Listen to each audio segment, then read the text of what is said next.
olwaleero maama Joan ne taata Joan balabikiddeko mu kamera. Naye taata Joan nga mukadde.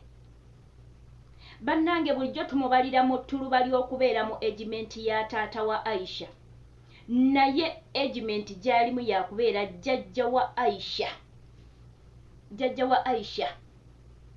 Bannange abazadde tusabire abaana baffe ab'obuwala. Kubanga eri abasajja bakagwa ensonyi. Omuntu ne bw'akulabirira atya si kugamba nti olw'okuba akulabiridde bulungi akuyisiza bulungi nga tali mu egimenti yo. Tekikwetaagisa kumufuula mukyalawo. Yatolaba bannange abasajja bakwata obwana obuwere mwezi gumu. Era bannange tusabire nnyo ensi, tusabire nnyo abaana ab'obuwala. Aisha bw'agamba nti maama Joan yamuyisanga bubi. Bannange maama Joan lubabu. Bulijjo twegomba okulaba ku maama Joan.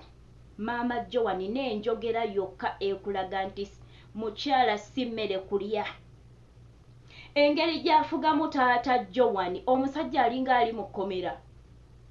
Omusajja alinga ali mu kkomera. Katonda wange. Kati bw'aba asobola oyisa bw'ati omusajja owuwe. Kaakati teekako omukozi gw'atayinaako kakwate. Tubaye ne tugamba abawarabu babi era abawarabu babi, naye bannange ne mu Uganda nga wasanze omuntu omubi bw'ati. Nga wasanze omuntu omubi asobola okulyako omukozi emmere. Tolaba nti e Uganda omukozi owebwako akola emitwalo 10 naye asobola okukola n'egy'ekkumi ne bamulyazaamaanya. Naye nga kyekyo ade beetaaga maama Joan, ade beetaaga taata Joan alabikiddeko mu kamera. Osobola okugenda ku page eya Mr. Ken wekanye bulungi nnyo enneeyisa ya maama Joan ate olabe ne taata Joan embeera gy'alimu. Byebyo nno. Naye abaana ab'obuwala bambi twebalirenga. Ssente oba embeera tekukozesanga ky'otalina kukola. Ebiseera ebisinga ebeera mbeera ekunyigiriza ne kusuula mu kintu ky'otaalikoze oba ky'otaalitambuliddemu, naye tugumengako. Naye waliwo ky'olaba nga kisusinze. Tunuulidde taata Joan ne ngamba what? Ono taata Joan bulijjo mulowooleza okubeera omusajja at least ng'ali mu egimenti ya taata, oba omusajja ng'ali mu myaka egitali gya bukadde, nayo nakimazeeko. Bwe biba nga bituufu taata Joan tuseeko. Ekikolwa taata Joan kye wakola ekikolwa kibi nnyo. Bwe kiba nga kituufu ddala gwe taata Joan gwe balaze mu kamera nga bituufu, ekikolwa kye wakola kyali kibi nnyo. Ndabye taata Joan n'anzijukiza omusajja omukadde eyakozesanga buzzukulu bwe nga buto, myaka mito bwe giti. Omusajja oli yabwebakangako oba bwali 2 oba 3, abajjukira mu mawulire byayitako awo oba ku Bukedde.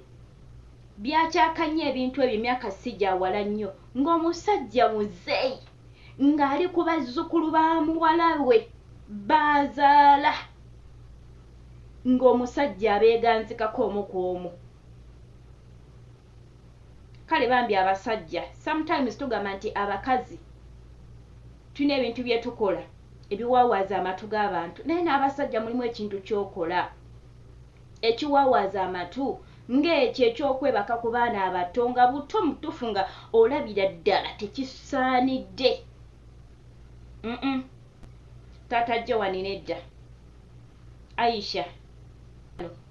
Aisha nze nkusibirira entanda, twakwagala byaggwa, naye mukwano tusaasire tuyambe. Kino ekikolwa tokiddangamu mukwano gwange. Kino ekikolwa tokiddangamu. Abasajja emyaka gyo gye bali, egimenti zo gye giri. Ojja kufuna omusajja ate oli mukyala wa mukisa, oli mukyala ayiko feather. Ojja kufuna omusajja agenda okwagala obulamu bwo bwonna. Asipa naawe obanga kituufu oli lubuto. Si y'enkomerero, tulabyeko bangi abafunye embuto ne bazaala abaana naye obulamu ne bumuvinga on ate n'osanga nga balivingira mu bulamu obulungi nga Mukama yaggulawo enzigi empya. Naye nga tukwagala nnyo abalabi bange wonna wonna we musinzirira. Ayagala okulaba video nkusaba ogendeko ku page ya Mr. Ken ate obe nga ojekanya bulungi nnyo. Mukama abankumire nnyo, musule bulungi, musibe bulungi, mweraba.